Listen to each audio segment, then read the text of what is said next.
Olá, alunos da segunda série aí do ensino médio. Estamos aqui para mais uma aula, né, de os itinerários aí do novo ensino médio, né? Vamos já acessar aí para ver a aula de hoje. Tá aí, ó, Demografia e Investigação das Populações Humanas. Estamos na atividade 2, no desenvolvimento 4, né? O tema dessa atividade é dados da população brasileira. Meu nome é Antônio Russo Júnior, sou professor de Geografia aí do Centro de Mídias. O aprofundamento que faz parte dessa aula é a hashtag Quem Divide Multiplica, da unidade curricular número 1, números também importam. E o componente curricular, de novo, aí, Demografia, Investigação das Populações Humanas. Então tá aí, né? Nós estamos aí no último desenvolvimento dessa atividade, né? E aí na próxima aula nós vamos começar a sistematização. Antes de começar, vamos ver aí as habilidades dos eixos estruturantes. Tá aí, ó, investigação científica é o eixo estruturante desta atividade, né? E as habilidades aí da conhecimentos gerais 01, 02, 03, 06 e habilidade 12. Né? Sempre lembrando, né, que a descrição dessas habilidades estão no mapa aí deste itinerário aí, o material de apoio ao planejamento, né, para vocês aí que já estão aí habituados a acompanhar.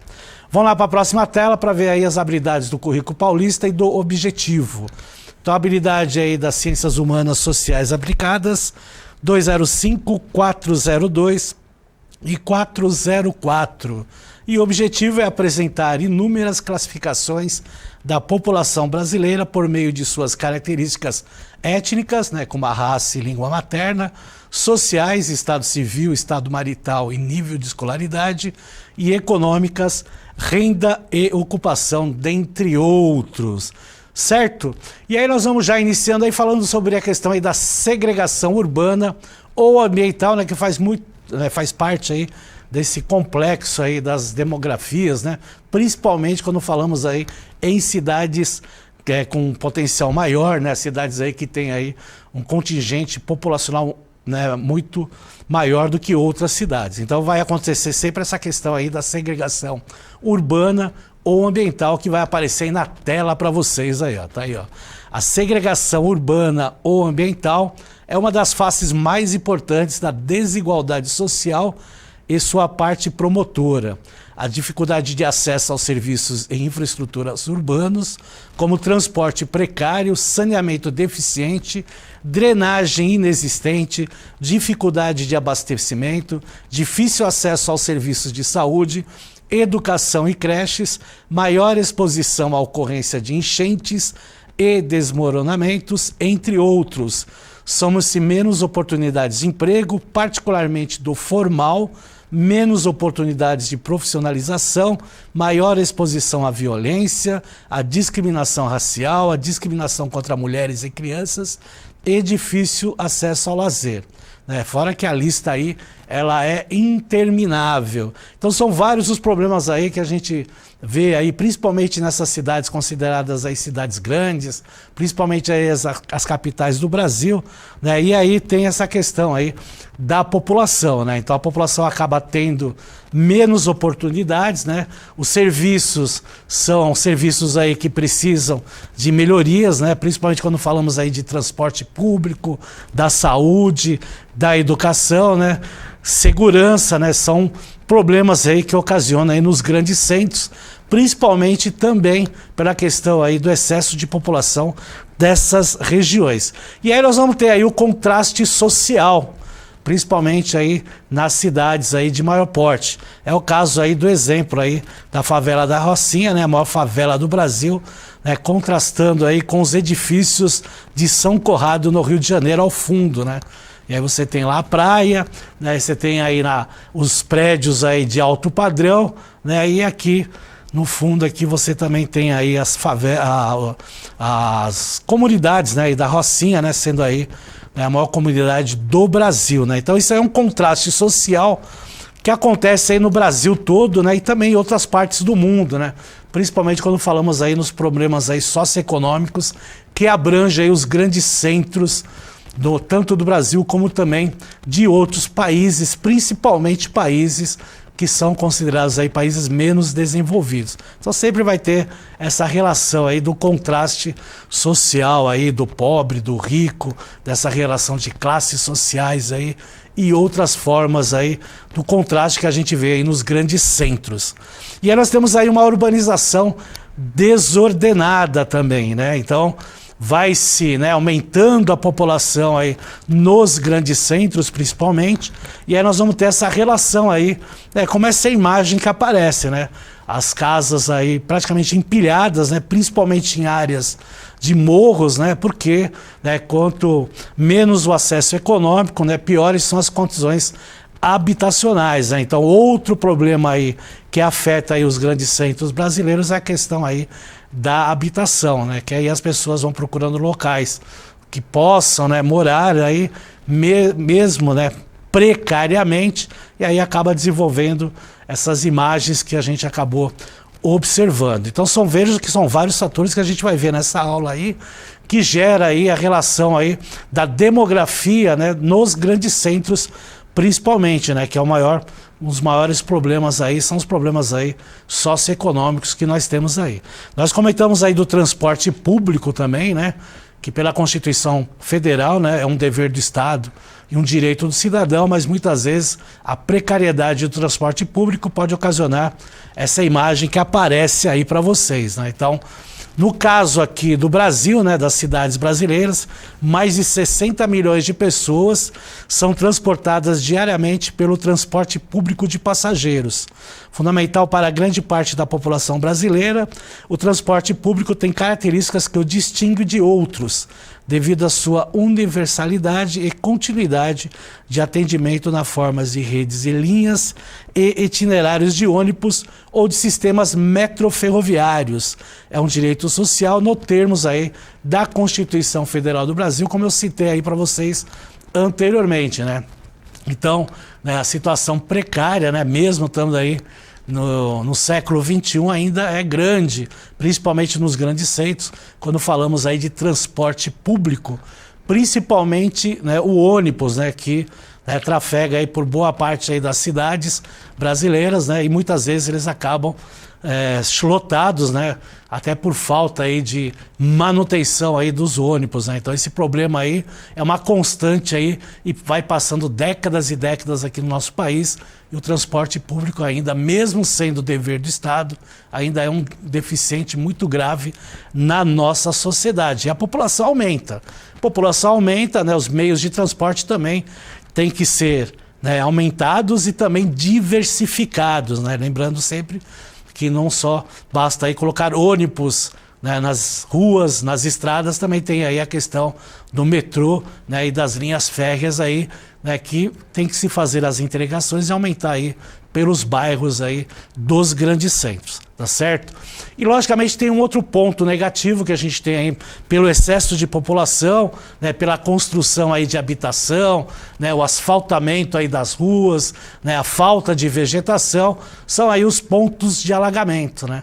Então tá aí na tela para vocês pontos de alagamento que nós temos aí na região metropolitana de São Paulo, né? Então abrange aí os 39 municípios que pertencem aí a Grande São Paulo. Então a gente observa aí uma circular vermelha, onde coloca aí pontinhos vermelhos que são os focos de alagamento da região aí da Grande São Paulo, principalmente na cidade de São Paulo, né? As partes brancas são, né, os rios, né, e córregos que atravessam aí a Grande São Paulo, né? E a parte azul é a parte, né, principal aí da parte hídrica dessa região da Grande São Paulo. Então são vários focos que tanta gente observa no mapa da esquerda como no mapa da direita, né? Vários focos aí com pontos de inundação, né, que são aí localizados principalmente aí nas regiões em branco, onde tem lá os rios que passam, né? E lembrando que a cidade de São Paulo, ela tem o seu corte aí municipal de vários rios, né? Tem o rio Tamanduateí, o rio Tietê, o rio Pinheiros e o rio Aricanduva, né? E fora aí, né, os seus braços aí, córregos que atravessam aí também esses rios, né? E logicamente com a população vindo, né, para a cidade de São Paulo, ela acaba o quê? Né, obstruindo aí algumas passagens desses rios, né? Então as margens dos rios aí aqui da cidade de São Paulo acabaram se sufocando, né, e as regiões varzianas acabaram sendo invadidas aí pela população, o que ocasiona aí problemas de enchente. E falar em enchente, a gente vai ver aí um vídeo que fala aí sobre aí os motivos das enchentes aí na nossa cidade, aí no caso a cidade de Santos. É um vídeo breve aí, daqui a pouco nós voltamos.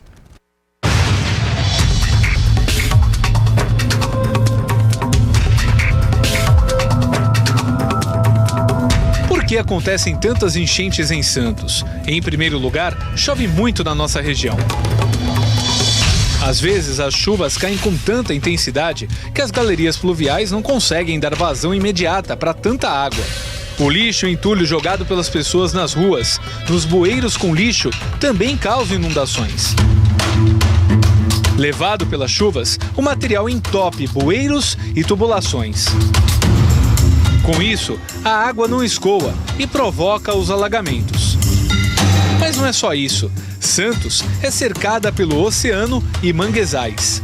Quando a maré está alta, o mar avança sobre os canais, os rios e as regiões mais baixas da cidade, bloqueando as galerias de escoamento da chuva. Empurrada pelo mar, a água das chuvas retorna pelas tubulações, transbordando bueiros e inundando ruas. O problema piora com as enxurradas que descem os morros. A zona noroeste é a região que mais sofre. Ocupada de forma desordenada, tem o solo encharcado com rios, mangues e canais tomados pelo lixo. É isso aí. Então a gente viu aí várias situações aí que fazem com que uma cidade, aí no caso Santos, né? Mas não é diferente também, por exemplo, na cidade de São Paulo, né? Essa questão do excesso de população, a população desordenadamente ocupando aí os terrenos que eram de várzeas, né? Próximos de margens do rio, a poluição, né? O resíduo sólido que é jogado aí nos córregos e rios, acabando aí entupindo, né? As galerias. Então tudo isso aí é um processo, né? Que acaba gerando esse maior problema aí das cidades, que são aí as enchentes. Na próxima tela vocês vão acompanhar um texto aí que mostra aí claramente que o Brasil é um dos principais países que sofrem com a questão da enchente. Aí, ó. Ele é está entre os 15 países do globo com a maior população exposta ao risco de inundação. A informação é do relatório da ONU, que documentou catástrofes naturais das últimas 2 décadas na América Latina e no Caribe. E no estudo aí de desastres naturais da América Latina e Caribe, né, no escritório da ONU para assuntos humanitários, aponta inundações como o tipo de desastre mais comum na região desde o ano 2000. Né? E para quem mora aqui em São Paulo e nessas cidades aí que sofrem com problemas de enchentes, a gente sabe que é bem antes disso, né? Isso aí já gera problemas aqui em São Paulo desde a década aí de 1930, 1940, né? Principalmente aí com o loteamento aí das regiões varzianas aqui da cidade de São Paulo pela prefeitura da época, né? Então ocasionando aí, né, locais que não poderiam ser habitados, né? Locais aí que em épocas de cheia, né, épocas de chuvas torrenciais, acabam sendo invadidas aí pelas águas, então não é diferente até hoje. Vamos seguir aí com o texto, tá aí na próxima tela. Enchentes e inundações e escorregamentos de massa se tornaram mais comuns e a presença de extensas áreas urbanas com ocupações vulneráveis intensificaram os seus efeitos. Localmente, essa intensificação sobre o ponto de vista climático ocorre porque a substituição da vegetação por estruturas de concreto, asfaltos, etc., implica numa maior retenção de calor à superfície, aumentando a temperatura de determinadas áreas, né? O que nós chamamos de ilhas de calor, né? Tem a questão aí das ilhas de calor, né? Excesso de asfalto, de concreto, e aí vai se formando aí uma massa quente na região, né, o que aumenta as temperaturas, o que pode também ocasionar aí, né, uma maior quantidade de chuvas neste local. Então, a gente viu diversas ações aí que são feitas aí pelo ser humano, né, com a demografia, né, inundando essas regiões e proporcionando aí enchentes, né, principalmente quando a gente fala aí, né, de regiões varzianas, de margens de rio, como a gente viu nas imagens aí de uma cidade, né, a cidade de Santos, que é uma cidade litorânea, que sofre, né, logicamente, com os efeitos da chuva, por ser região próxima aí ao oceano, né, então já naturalmente ela tem essa questão aí de chuvas no decorrer do ano e maior quantidade, como por exemplo aqui da cidade de São Paulo, mas também os aspectos aí, né, dessas invasões populacionais, invasões demográficas que em regiões que são regiões de margens de rio e também regiões de várzea, né, onde as águas acabam se ocupando em época de cheia, tá certo? Um outro grave problema das cidades é o resíduo sólido, né, que muito aí, né, acaba atrapalhando aí as populações das cidades, tanto grande como média ou pequenas, né? Então tá lá, o descarte irregular de lixo, entulho, podas, dentre outros materiais, em áreas públicas é crime, né?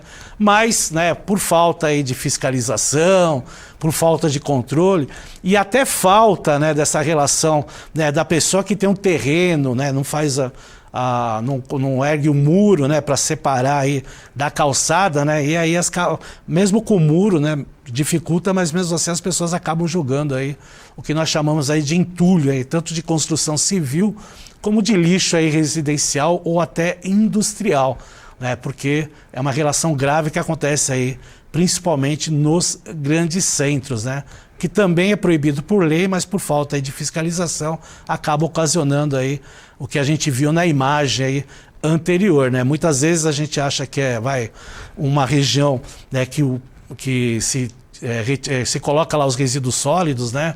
Principalmente resíduos orgânicos, mas muitas vezes são terrenos aí particulares que acabam sendo invadidos aí pelos resíduos sólidos, tá certo? Na próxima tela tem aí um texto falando aí sobre essa questão dos resíduos sólidos no Brasil, ó.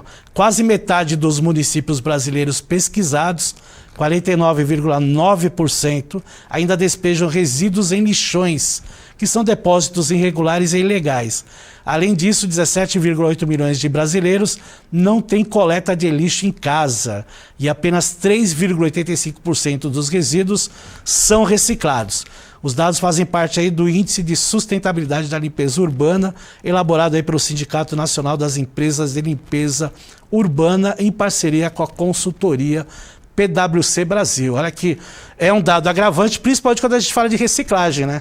3,85% aí dos resíduos são reciclados, né? Até, além de economizar energia, né, poderia também economizar aí, reutilizando, né, material que já foi utilizado. Então é um grave problema que o Brasil tem nesta questão aí também de resíduos sólidos. Vamos ver aí um vídeo, né, falando sobre isso, né, o que cada um pode fazer para produzir menos lixo. E aí daqui a pouco nós voltamos.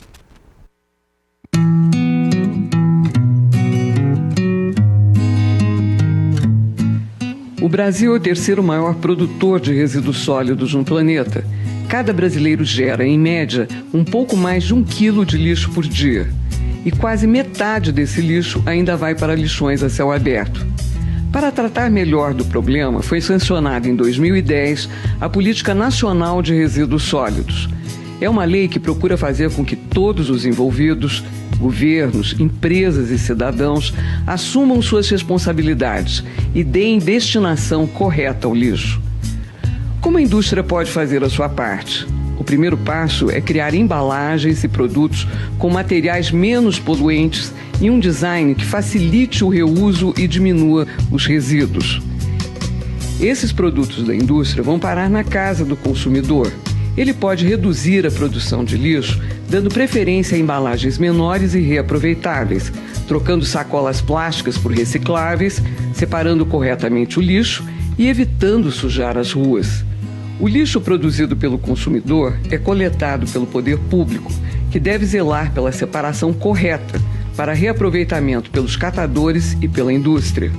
A parte orgânica do lixo cheira mal e atrai insetos e outros animais, mas tem valor econômico. Nas usinas de compostagem, ela pode ser transformada em adubo para lavouras e parques. O lixo que sobra depois do reuso e da reciclagem pode ser queimado em usinas de geração de eletricidade. Filtros controlam a poluição atmosférica. Depois de todo esse processo, ainda resta 10% do lixo, em forma de cinzas. Elas podem ser usadas na pavimentação das ruas. Os rejeitos que não podem ser aproveitados devem ser mandados para aterros sanitários controlados, em que uma manta evita a contaminação do solo, do ar e da água. Esse lixo libera gás metano, que também pode ser usado para produzir energia elétrica. O chorume, líquido muito poluente gerado pelo lixo, deve ser tratado como esgoto. Se todos fizessem sua parte, os lixões seriam coisa do passado no Brasil. O debate continua e é o tema da edição deste mês da Revista em Discussão. É isso aí, então, né, o final do vídeo diz tudo, né? Se cada um fizer a sua parte, veja que os resíduos aí sólidos, eles podem ser 100% reutilizados, né? Então, de alguma maneira, né, através da tecnologia, nós conseguimos aí reutilizar esse material que fica aí jogado aí nos lixões aí, né, em terrenos abandonados, né, que chamamos aí de terrenos baldios, então é complicado. Outro fator complicador aqui no país é a questão da retirada da cobertura vegetal no nosso Brasil, né? A gente sabe que o Brasil é o maior país aí com cobertura vegetal no mundo, né? Mas cada vez mais está fazendo o efeito de antrópico, né? Nessa relação com, né, a vegetação. Então tem um mapa aí que eu trouxe para vocês, mostrando aí a cobertura atual, né? E a parte vermelha é a região aí antropizada, né? A região aí que o ser humano aí acabou retirando a vegetação. Então, quanto mais vermelho tiver escuro, maior a retirada da vegetação, da cobertura original do país, né? E a gente vê que as regiões aí, principalmente próximas ao litoral do Brasil, são as regiões mais afetadas, porque a gente já viu em aulas anteriores que são aí as regiões mais povoadas do Brasil, né? Cerca de 58% da população brasileira ainda vive em áreas próximas ao litoral, aí em torno de 200 quilômetros próximos aí dessa área litorânea. Então, não seria diferente, né? A gente vê esse mapa e vê boa parte aí do território aí, né, tendo aí interferência do ser humano, não só, né, morando, mas também, né, produzindo, né? Então tem que fazer aí uma relação aí de sustentabilidade. Outro problema que nós temos, né, com essa questão aí de população, da demografia, que acaba afetando aí os grandes centros, né, é a poluição atmosférica. Então eu trouxe aí um exemplo para vocês aí de uma central de energia nos Estados Unidos, né, e a quantidade de poluição que solta aí no ar, né? Remoção aí de dióxido de enxofre, né? E partículas que acabam aí afetando não só a atmosfera, mas também como a saúde da população, né? E a gente sabe que essas poluição atmosférica ela pode rodar aí o mundo todo aí, né? Então essa aqui nós estamos vendo aí é uma central elétrica, né? Na região aí do Novo México. Então vejo aí o agravante, isso aí não é só aí, em várias partes, principalmente, né, países que utilizam aí termoelétricas, né? Porque a matéria que é utilizada aí, né, de fonte de energia inicial para a produção de energia elétrica é os derivados de combustível fóssil, né? No caso aí principalmente o carvão mineral, que também, né, acaba, né, soltando bastante poluentes, né? Então, países que utilizam muito a termoelétricas, como é o caso do Brasil, né, apesar de ter uma forte ligação com as hidrelétricas, né, também em épocas, né, de escassez de chuva, acaba utilizando muito as termoelétricas, mas os países como China, por exemplo, boa parte dos seus fornecimentos de energia elétrica deriva aí dos combustíveis fósseis, o que é um agravante. Uma outra imagem aí de indústria que polui, né, tá aí, eu trouxe aí uma imagem para vocês aí, né, de uma indústria aí poluindo, né? Isso é uma chaminé só, né? Isso aí multiplica aí por milhares de chaminés no mundo. A gente sabe que, né, o Brasil tem leis, né, ambientalistas, umas das melhores do mundo, é até referência aí para países até desenvolvidos. O que falta no Brasil é fiscalização. Nos outros países também acontecem isso, mas logicamente já, né, com filtros, né, eles vão melhorando esse impacto ambiental, atmosférico aí, né? E muitas vezes a gente já não vê essas imagens, mas em algumas localidades ainda continua vendo essas imagens aí, tá certo? Um outro problema também que acontece aí é a degradação dos recursos hídricos, né? Hoje a gente vê pouco essa imagem, né? Mas antigamente, aí, década de 1970, 1980, 1990, a gente via muito isso aí nos rios, né? Ainda tem alguns locais que mostram aí, é uma das partes aí do rio Tietê, né? Mostrando essas espumas, né? Que aparentemente são inofensivas, mas não, elas são poluentes, né? Então tá lá, os ambientes aquáticos são utilizados em todo o mundo com distintas finalidades, entre as quais se destacam o abastecimento de água, a geração de energia, a irrigação, a navegação, a agricultura e a harmonia paisagística. A água representa, sobretudo, o principal constituinte de todos os organismos vivos. No entanto, nas últimas décadas, esse precioso recurso vem sendo ameaçado pelas ações indevidas do homem, o que acaba resultando em prejuízo para a própria humanidade. Está aí o exemplo aí na imagem, né, mostrando essas espumas que são extremamente poluentes, né? Isso a gente vê em algumas partes do país, né, e também do planeta. Então, infelizmente, os recursos hídricos, né, principalmente de água doce, que são escassos no planeta, é utilizado de forma errada, né? Um outro problema é que cada vez mais, né, tenta se resolver, mas com o aumento da população fica complicado, é a coleta e tratamento de esgoto. Então tem também a coleta e tratamento de resíduos, né, mas também tem tratamento de esgoto. E a gente observa aí na legenda, né, que 43% da população tem esgoto aí, tratamento de esgoto coletado e tratado. 12% deles tem uma solução individual. 18% é coletado, mas não é tratado. E 27%, além de não ser tratado, também, né, não é coletado.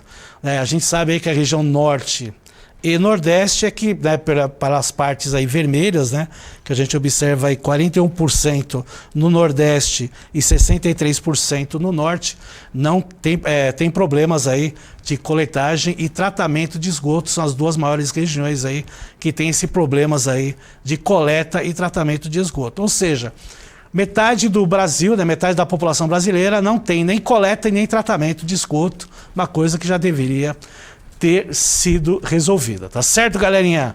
Vamos lá para a próxima tela, que a gente vai ver as orientações para os alunos aí, fazendo aí uma escolha do assunto do seminário.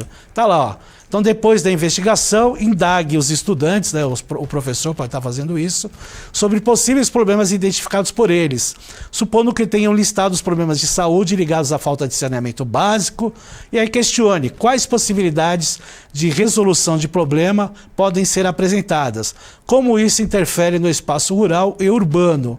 Uma alternativa que pode ser apresentada por eles é a conscientização da população por parte do descarte de resíduos em áreas de mananciais. Por isso é fundamental que o tema seja selecionado pelo estudante, fortalecendo o protagonismo com as tomadas de decisões e que tenha ligação com seu espaço de vivência, seja no âmbito rural ou urbano. E aí está lá, de olho na integração. A finalização desta atividade prevê a apresentação de um seminário elaborado pelos estudantes com tema definido por eles dentro das perspectivas do estudo do censo. Sugerimos ainda uma autoavaliação sobre o trabalho individual e em equipe. Então vocês já tiveram aí várias aulas falando sobre a questão da demografia, sobre a questão dos problemas, né, que a população sofre, né, principalmente com questões aí ambientais, né, também socioeconômicas. Então são várias aulas aí que vocês tiveram que vocês podem, né, servir de exemplos aí para vocês estarem fazendo aí o seminário, né, de acordo aí com o que for programado aí com o seu professor, tá certo? Então vocês podem aproveitar, né, essa aula foi um exemplo aí para vocês utilizarem, né, como observação aí em dados que vocês podem escolher para fazer aí o seminário aí em grupo, que aí sempre é legal, né? Fazer seminário aí é uma boa aí para ter um conhecimento maior. Certo, galerinha? Então, muito legal ter ficado com vocês aí, né? Eu espero vocês aí na próxima aula, que vai ser uma aula aí já de sistematização, encerrando aí essa atividade que nós estamos observando, tá certo? Então espero vocês na próxima aula. Um forte abraço a todos e até a próxima.